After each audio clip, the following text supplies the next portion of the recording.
Shalom, apa kabar?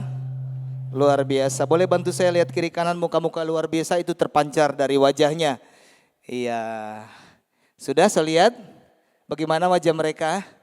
Pasti penuh dengan sukacita.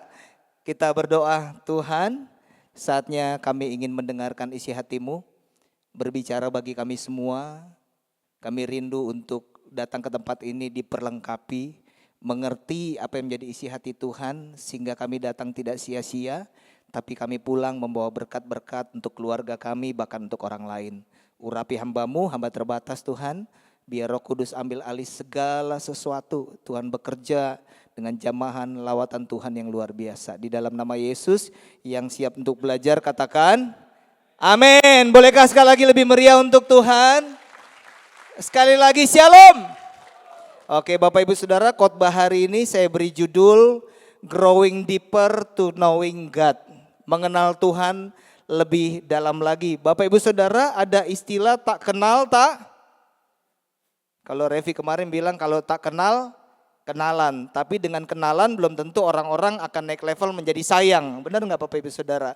Ya, kita perlu mengenal seseorang, tetapi kita juga perlu lebih kenal, lebih mendalam. Karena di saat kita kenal itu akan mempengaruhi respon saya dan saudara. Benar nggak Bapak Ibu Saudara? Respon kita terhadap orang yang kita kenal dengan orang yang tidak kita kenal pasti berbeda. Ya, contoh kalau tiba-tiba nih ada orang yang kita nggak kenal datang lalu bilang begini, pak, ikut saya yuk, saya mau ajak makan terus saya mau kasih Bapak 500.000. Kira-kira nih Bapak Ibu Saudara kalau nggak kenal Pak Rudi langsung oke, pergi? Belum tentu. Kenapa belum tentu? 500.000 loh Pak. Saya naikin 1 juta Pak. Belum juga, 1,5 juta. Enggak pergi juga, 2 juta Pak.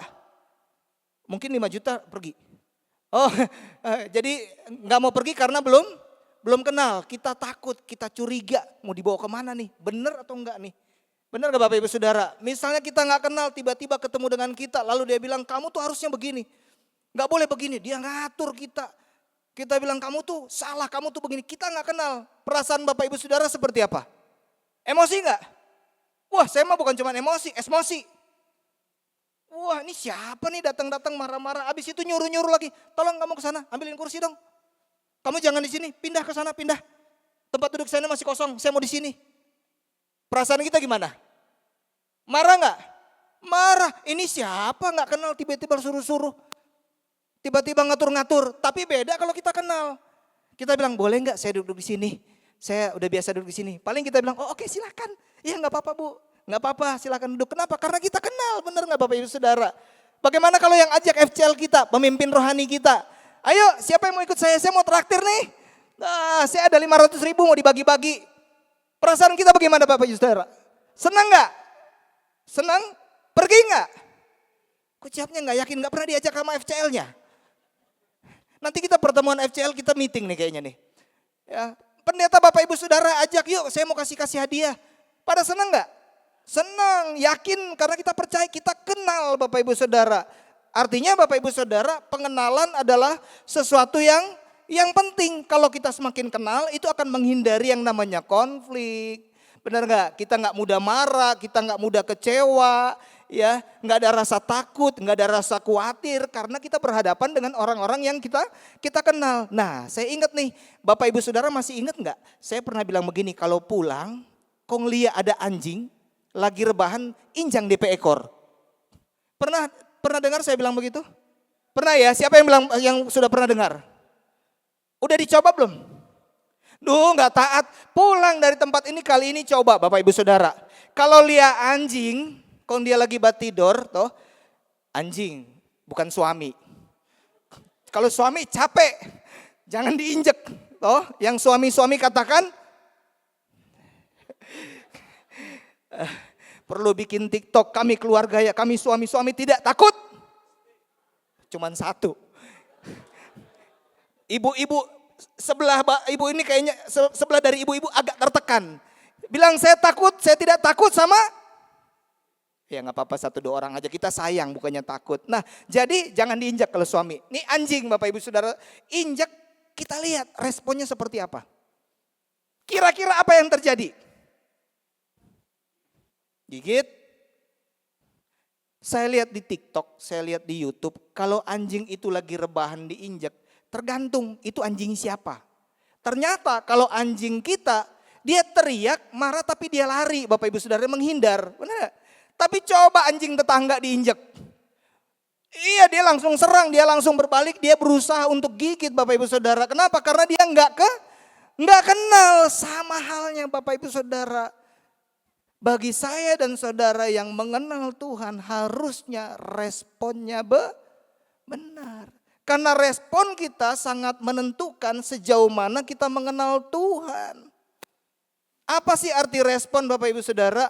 Respon artinya adalah reaksi seseorang terhadap suatu keadaan, bisa berupa kata-kata, tindakan atau sikap. Kalau kita adalah orang-orang yang mengenal Tuhan, apapun keadaan saya dan saudara, pasti kita nggak mudah bersungut-sungut.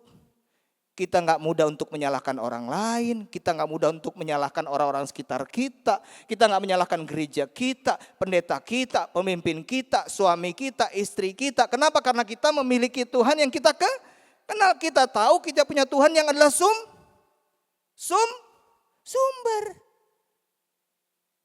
Yang mengenal Tuhan, bolehkah tepuk tangan untuk Tuhan?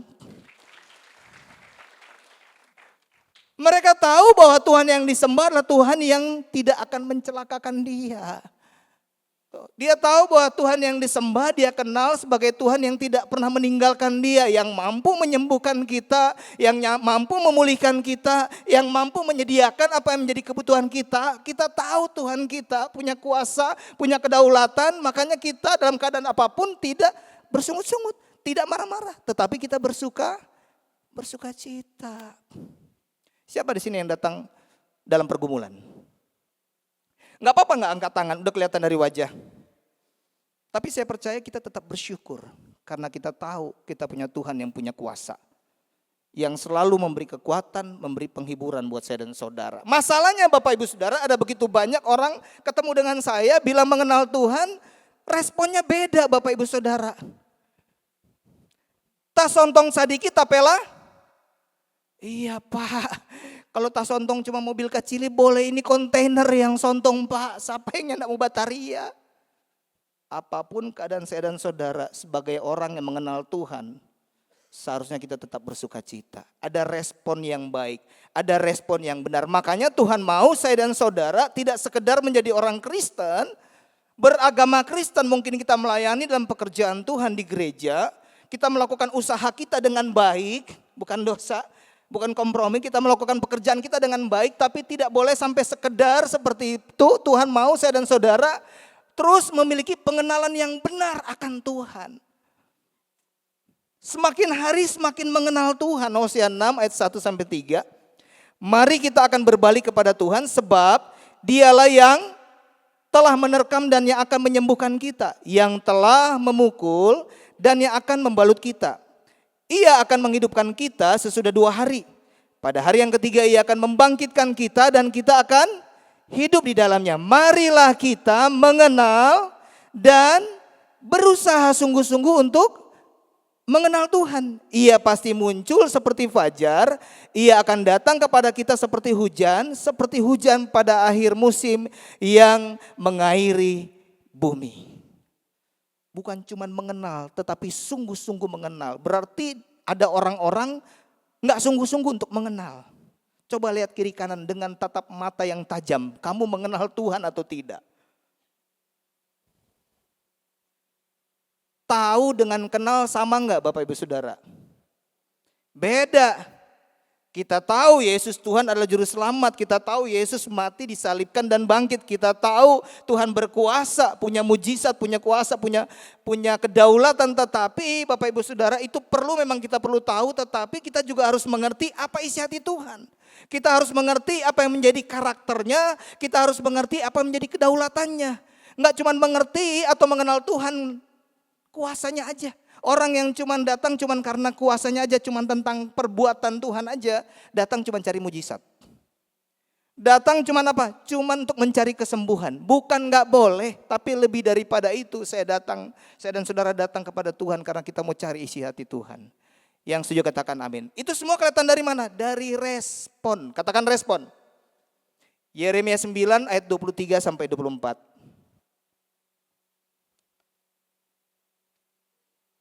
Beginilah firman Tuhan, janganlah orang bijaksana bermegah karena kebijaksanaannya. Janganlah orang kuat bermegah karena kekuatannya. Janganlah orang kaya bermegah karena kekayaannya. Tetapi siapa yang mau bermegah, baiklah bermegah karena yang berikut, bahwa ia memahami dan mengenal aku, bahwa akulah Tuhan yang menunjukkan kasih setia, keadilan dan kebenaran di bumi. Sungguh semuanya itu kusukai, demikianlah firman Tuhan. Jangan cuma bangga Bapak Ibu Saudara dengan apa yang kita bisa, apa yang kita punya, apa yang menjadi kemampuan kita, skill kita, harta kita Bapak Ibu Saudara. Tapi banggalah karena kita memiliki pengenalan akan Tuhan. Banggalah karena kita benar-benar sungguh-sungguh mengenal Tuhan. Karena dari situlah akan keluar respon yang benar di dalam kehidupan kita sehari-hari. Yang setuju katakan amin. Jangan bangga cuma karena kita rajin ke gereja, kita punya titel di gereja sebagai pendeta, koordinator, family cell leader, sebagai gembala. Jangan cuma bangga sampai di situ. Banggalah karena kita mengenal Tuhan sungguh-sungguh Bapak Ibu Saudara. Karena pada akhirnya semuanya akan sia-sia kalau kebanggaan kita itu lebih penting, yang lebih kita utamakan bukan tentang pengenalan Tuhan, tetapi karena skill kita, karena kemampuan kita, karena kehebatan kita. Kita belajar dari Rasul Paulus yang berkata demikian. Filipi 3 ayat 7 sampai 8. Tetapi apa yang dahulu merupakan keuntungan bagiku, sekarang kuanggap rugi karena Kristus. Malahan segala sesuatu kuanggap rugi karena pengenalan akan Kristus Yesus Tuhanku lebih mulia daripada semuanya itu Bapak Ibu Saudara. Oleh karena dialah aku telah melepaskan semuanya itu dan menganggapnya sampah supaya aku memperoleh Kristus. Paulus yang tadinya hanya memperhatikan hal-hal yang lahiriah, yang kelihatan dari luarnya aja. Tetapi setelah dia bertobat, dia sadar yang terpenting bukan tentang apa yang kelihatan di luar, bukan tentang apa yang kelihatan hebat dari luar, meskipun itu kelihatannya rohani, tetapi sebenarnya itu hanya sekedar agamawi, rutinitas. Dia sadar bahwa yang terpenting bukan itu, yang penting adalah dia memiliki pengenalan akan Tuhan. Bahkan itu dikatakan itu dianggap itu sampah. Penting ini Bapak Ibu Saudara. Makanya firman Tuhan berkata demikian dalam Matius 7 ayat 21-23. Semuanya diberkati Tuhan. Belajar sesuatu. Oke, bilang di sebelahnya bangun. Oke. Maksudnya bangun rohaninya supaya nangkep, bukan bangun. Enggak ada yang tidur di sini Bapak Ibu Saudara. Larang orang mengenal Tuhan, orang-orang mengenal Tuhan, mana ada yang tidur di gereja? Benar enggak? Enggak ada orang-orang mengenal Tuhan tuh buka-buka scroll HP lagi dengar khotbah. Coba lihat HP-nya lagi ngapain. Lihat, pasti lagi nyatet. Wah, jemaat GB Gilgal mah luar biasa, tepuk tangan untuk Tuhan.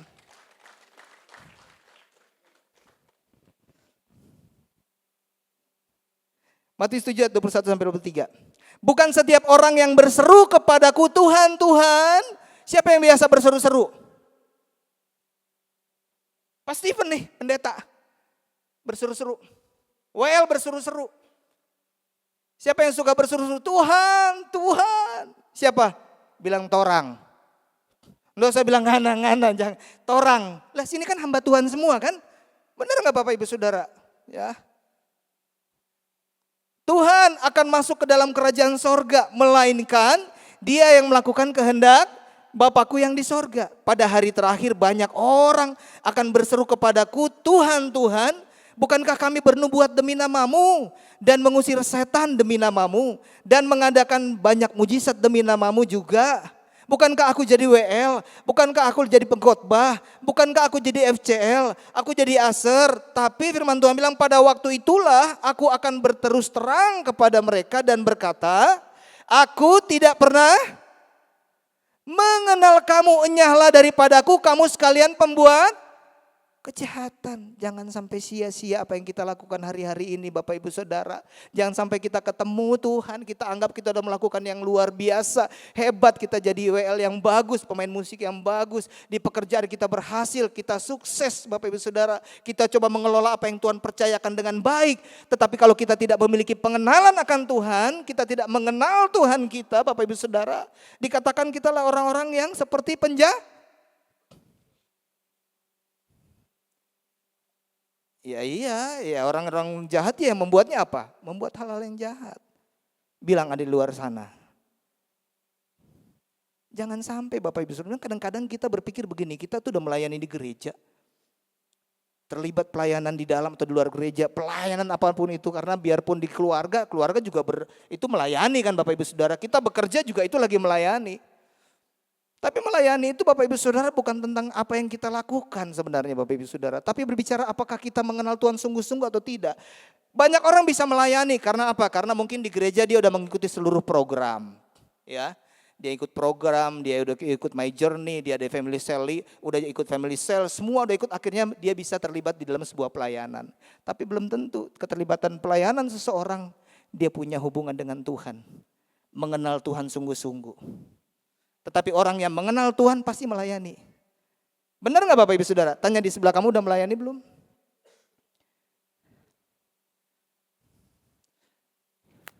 Jangan sampai kita Bapak Ibu Saudara cuman seperti ini ya. Saya kasih analogi seperti pramusaji. Nah, seorang pramusaji ini dia jago untuk melayani orang. Jadi kalau orang datang lalu dia akan tawarkan mau makan apa? Kalau ditanya makanan yang paling enak di sini apa, minuman apa, dia bisa jelaskan tuh Bapak Ibu Saudara. Dia duduk, terus tamunya duduk, dia buka, ini loh menu-menunya Pak, yang enak yang ini. Oh yang ini aja Pak, dia tawarkan semuanya. Orang udah duduk, udah makan, dia nggak duduk, nggak makan. Bahkan saya ketemukan beberapa orang Bapak Ibu Saudara, mereka habis melayani, semua tamu udah pada makan, giliran jam makan siang dia makannya di luar. Kenapa? Mungkin mahal ya. Jangan sampai Bapak Ibu Saudara kita menjadi orang-orang yang hebat dalam melayani. Orang bisa menerima berkat tapi kita sendiri tidak mengalami atau menerima atau menikmati tentang Tuhan itu sendiri. Kita cuma jadi calo. Tanya di sebelah kamu jadi apa? Tanya di sebelahnya kamu jadi apa? Tadi pagi pas saya mau ke gereja, saya buka Facebook. Ada teman saya pakai quotes begini, gak tahu kenapa tiba-tiba dia kok quotesnya hampir sama dengan khotbah saya. Perbuatan baik tanpa pengenalan akan Tuhan hanyalah sebuah tindakan moralitas. Banyak hal yang kita lakukan kita anggap baik, tapi jangan salah. Pertanyaannya itu kita melakukan karena mengenal Tuhan atau hanya karena tugas tanggung jawab kita? Nah, ada beberapa hal Bapak Ibu Saudara yang kita mau pelajari selanjutnya yang perlu kita hindari sebagai orang-orang yang mengenal Tuhan. Siapa di sini yang mengenal Tuhan? Yang tidak kenal Tuhan? Yang mana-mana Jo? Oke, yang pertama Bapak Ibu Saudara yang perlu kita hindari, jangan sampai Bapak Ibu Saudara kita aktif di dalam melayani, termasuk di luar kita aktif bekerja berusaha karena semuanya dari Tuhan, pekerjaan baik yang diberikan Tuhan, tapi kita tidak aktif untuk mengenal Tuhan. Karena kesibukan kita gak ada waktu lagi untuk saat teduh, untuk berdoa. Tidak ada waktu lagi untuk merenungkan Tuhan. Jujur di hadapan Tuhan. Kalau sekarang misalnya Tuhan datang, Tuhan tanya bagaimana hubunganmu dengan Tuhan. Tahukah Bapak Ibu Saudara ada orang-orang yang melayani udah gak berdoa lagi. Kenapa? Udah hebat. Saya ingat orang tua rohani selalu bilang, kamu sehebat apapun khotbah, sepinter apapun, kalau kamu gak bangun hubungan dengan Tuhan, kamu melayani siapa? Jadi perlindungan kita bersama, sampai hari ini kita masih ada waktu saat teduh dengan Tuhan. Aduh Pak, sibuk Pak, aduh padat sekali, tapi kita ada pelayanan. Ada pelayanan tapi gak melayani yang punya pelayanan. Kita gak punya hubungan, kita gak mengenal yang kasih pelayanan sama kita Bapak Ibu Saudara. Tanya di sebelah kamu tadi pagi doa enggak?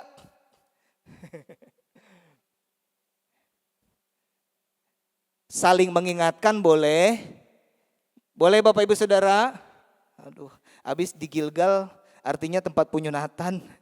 Jadi tiap kali kita disunat apanya? Karakter kita agar semakin lebih baik. Tanya dong di sebelah, ada doa enggak tadi pagi? Kita tunggu, mau tunggu.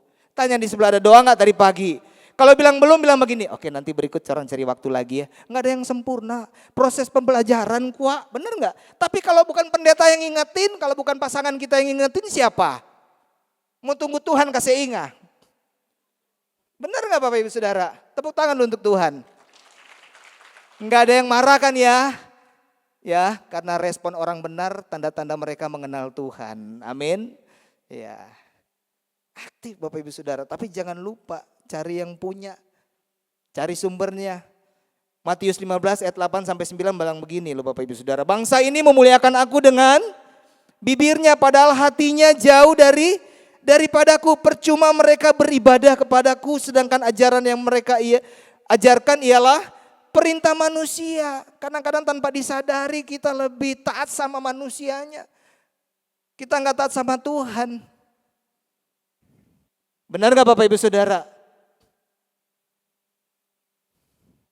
Solusinya bagaimana? Ya buat komitmen yang baru. Kalau Bapak Ibu Saudara datang di jamaah Tuhan, ditegur oleh firman Tuhan, sadar bahwa kita nggak lagi ada hubungan intim dengan Tuhan, bangun komitmen yang baru. Pulang, lakukan lagi, berusaha. Perlu usaha nggak? Perlu, nggak gampang. Karena ini area di mana iblis nggak mau Bapak Ibu Saudara untuk kita punya hubungan intim dengan Tuhan, untuk mengenal Tuhan. Dia bikin orang mengantuk, lebih sedap buka TikTok dan YouTube. Benar nggak Bapak Ibu Saudara? Siapa yang bilang benar? Makasih buat kejujurannya. Nggak angkat tangan kelihatan dari wajah. Nggak bisa dipungkiri Bapak Ibu Saudara. Ya, teknologi sekarang kalau kita nggak mau jaga Bapak Ibu Saudara, itu iblis pakai untuk membuat kita jauh dari Tuhan.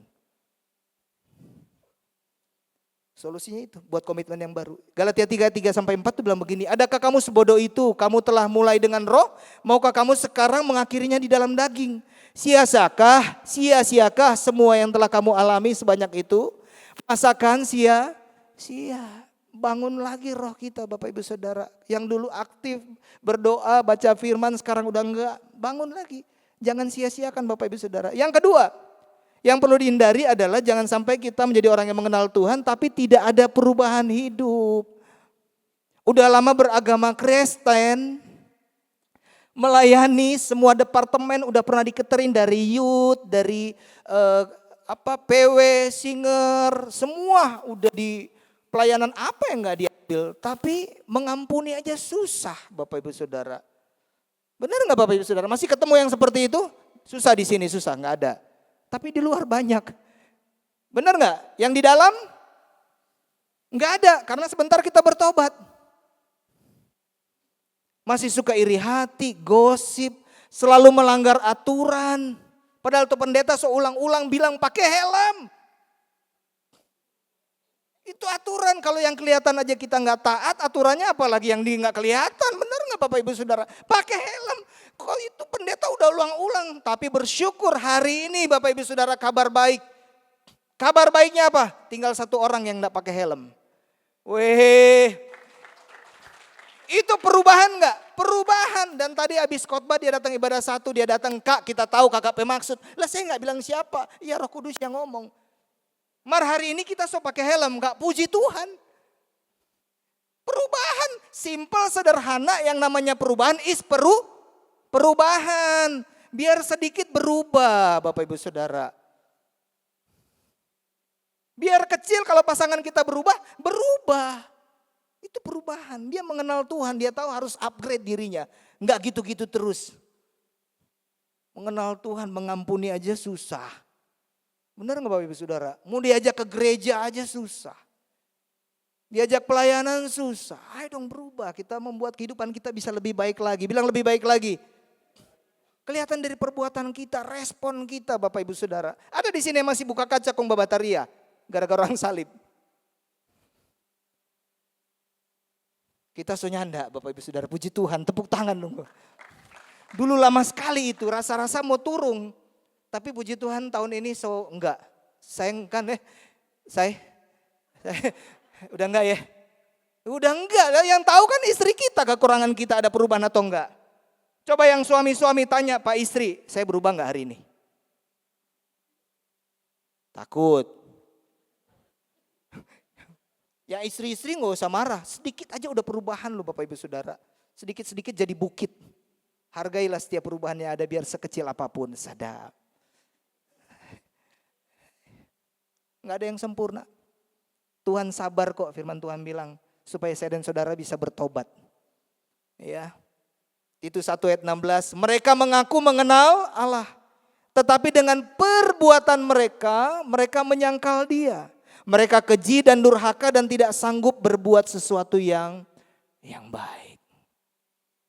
Buang sampah aja nggak tahu tempat sampahnya. Itu hal sederhana, hal kecil Bapak Ibu Saudara. Tapi berdampak besar. Katanya rajin ke gereja. Itu orang Kristen kok kayak gitu ya. Untung di sini enggak ada yang buang sampah.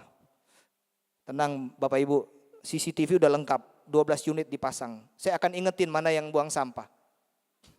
Bapak yang baik harus mengajarkan anak-anaknya dewasa. Ya. Solusinya apa Bapak Ibu Saudara? Ya kita harus belajar bertobat kalau di area ini. Karena bicara soal tidak mengampuni, iri hati, gosip, itu dosa Bapak Ibu Saudara. Yang namanya dosa harus bertobat. Itu bukan kelemahan, itu dosa Bapak Ibu Saudara. Yeremia 24 ayat 7 bilang begini. Aku akan memberi mereka suatu hati untuk mengenal aku. Yaitu bahwa akulah Tuhan, mereka akan menjadi umatku. Dan aku ini akan menjadi Allah mereka. Sebab mereka akan bertobat kepadaku dengan segenap hatinya. Jadi pertobatan itu harus dimulai dari hati yang sepenuhnya. Apa yang dari hati itu akan terpancar keluar. Berarti orang yang bertobat, hatinya bertobat, kelihatan dari responnya. Belajar sesuatu, tepuk tangan untuk Tuhan. Yang ketiga dan yang terakhir, yang perlu kita perhatikan Bapak Ibu Saudara, yang perlu kita hindari sebagai orang yang mengenal Tuhan, kita harus tidak menjadikan hal-hal duniawi itu menjadi prioritas dalam kehidupan kita. Ada orang Bapak Ibu Saudara karena ingin untung, mereka ingin punya jabatan, ingin tenar, mereka mengkompromikan iman mereka. Tujuannya apa? Supaya diterima oleh dunia. Benar gak Bapak Ibu Saudara? Kan kalau orang kayak orang jadah, kayak kita-kita nih yang bisa hidup benar kadang-kadang sulit kan diterima orang. Masa lu kayak gitu? Cemen. Udahlah Pak, kita sama-sama untung lah. Rubahlah sedikit-sedikit itu nota. Ada orang-orang yang pengen untung tuh berpikirnya Pak dunia tuh kayak sekarang kalau kayak kita nih. Kayak orang Kristen mau hidup benar susah mau maju. Nggak bisa untung. Keadaannya begitu nggak Bapak Ibu Saudara? Benar seperti itu. Tetapi kalau kita kompromi, kita melakukan hal yang sama dengan dunia, apa bedanya kita dengan mereka? Harusnya kita melakukan perbedaan, katakan perbedaan. Supaya orang bisa tahu mana yang orang Kristen, mana yang bukan. Mana yang pengikut Kristus, mana yang bukan. Itu pilihan saya dan saudara. Kita harus berani tampil beda. Yang setuju katakan amin. Mungkin sekarang kita di jamaah Tuhan, di lawat Tuhan belum siap, belum mampu untuk melakukan. Tetapi mulai dari hati dulu. Tuhan akan mampukan kok, percaya Bapak Ibu Saudara. Ada banyak hal dalam kehidupan saya. Tuhan bawa untuk mengenal Tuhan, saya harus berani mengambil keputusan untuk meninggalkan sesuatu. Ditolak sama teman-teman. Lu pendeta swasta. Lu banyak hal. Tapi saya mengambil keputusan, enggak. Saya sekarang udah mengenal Tuhan. Hidup saya harus berubah. Enggak gampang loh, saya enggak tahu nih Bapak Ibu Saudara punya pengalaman. Punya pergaulan intim dengan teman-teman di luar. Ninggalin pergaulan susah. Biasa minum, biasa narkoba. Tapi dari hati waktu saya mengenal Tuhan, saya bilang Tuhan saya nggak bisa. Saya minta kekuatan dari Tuhan, Roh Kudus mampukan saya. Tuhan lihat hati saya dan saya mulai melangkah. Langsung berubah nggak? Nggak langsung berubah. Perlu waktu, perlu diproses, ditegur lewat pasangan, lewat orang-orang sekitar saya, lewat sakit penyakit, lewat kesusahan hidup. Tapi enggak, saya bilang saya udah mengenal Tuhan. Saya nggak mau pura-pura kenal. Saya nggak mau pura-pura kenal dengan menunjukkan karena saya rajin ke gereja, dengan karena saya jadi pelayan Tuhan. Kalau saya jadi pelayan Tuhan, saya tahu kalau saya mengenal Tuhan tidak melakukan sebuah hal yang berbeda dengan dunia, itu saya munafik berarti. Berarti saya nggak ada perubahan sama sekali. Buat apa gitu? Saya takut Tuhan bilang pada akhirnya ketemu Tuhan, dia nggak kenal saya. Ntar kita datang Tuhan ini saya loh, sok kenal loh. sok kenal. Tuhan saya melakukan yang terbaik. Tuhan bilang sok kenal.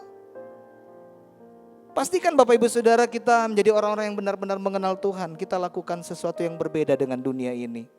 1 Yohanes 2 ayat 15 bilang begini, janganlah kamu mengasihi dunia dan apa yang ada di dalamnya. Jikalau orang mengasihi dunia, maka kasih akan Bapa tidak ada di dalam orang itu.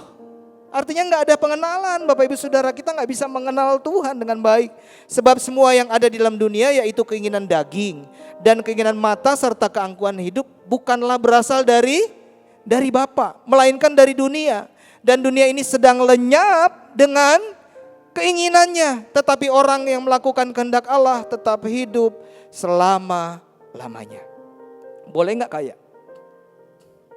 Boleh kaya? Boleh tenar? Punya jabatan boleh? Punya untung boleh? Boleh gak Bapak Ibu Saudara? Siapa yang mau?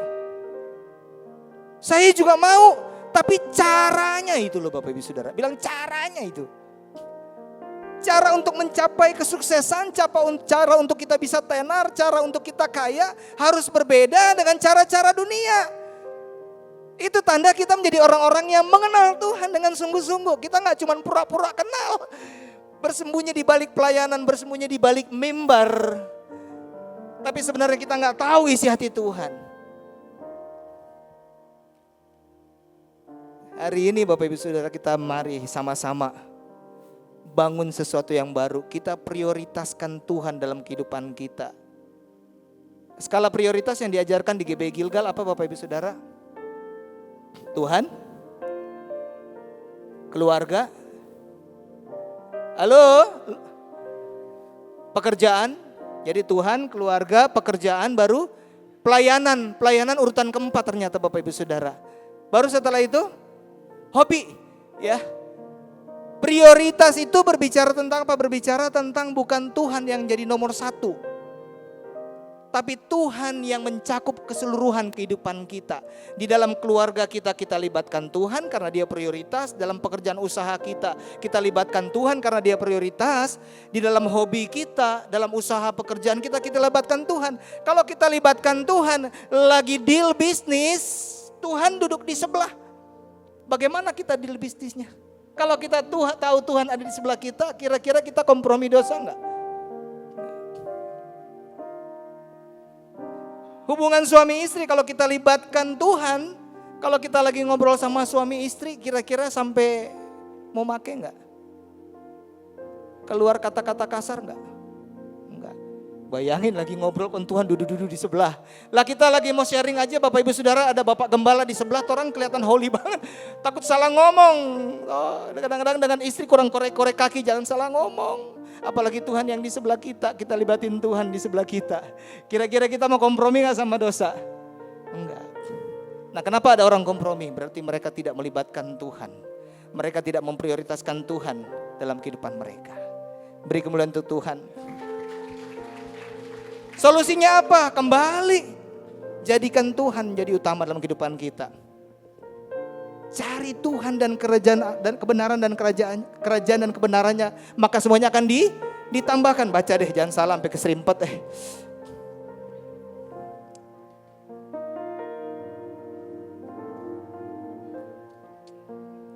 Matius 6 ayat 31. Sebab itu, janganlah kamu khawatir dan berkata, apakah yang akan kami makan? Apakah yang kami minum? Apakah yang akan kami pakai? Semua itu dicari bangsa-bangsa yang tidak mengenal Allah. Akan tetapi Bapamu yang di sorga tahu, katakan tahu, bahwa kamu memerlukan semuanya itu. Tuhan tahu Bapak Ibu Saudara. Tuhan bukan gak tahu Bapak Ibu Saudara lagi pengen sembuh. Tuhan bukan gak tahu kalau Bapak Ibu Saudara lagi punya masalah ekonomi, sedang konflik di dalam keluarga. Tuhan tahu.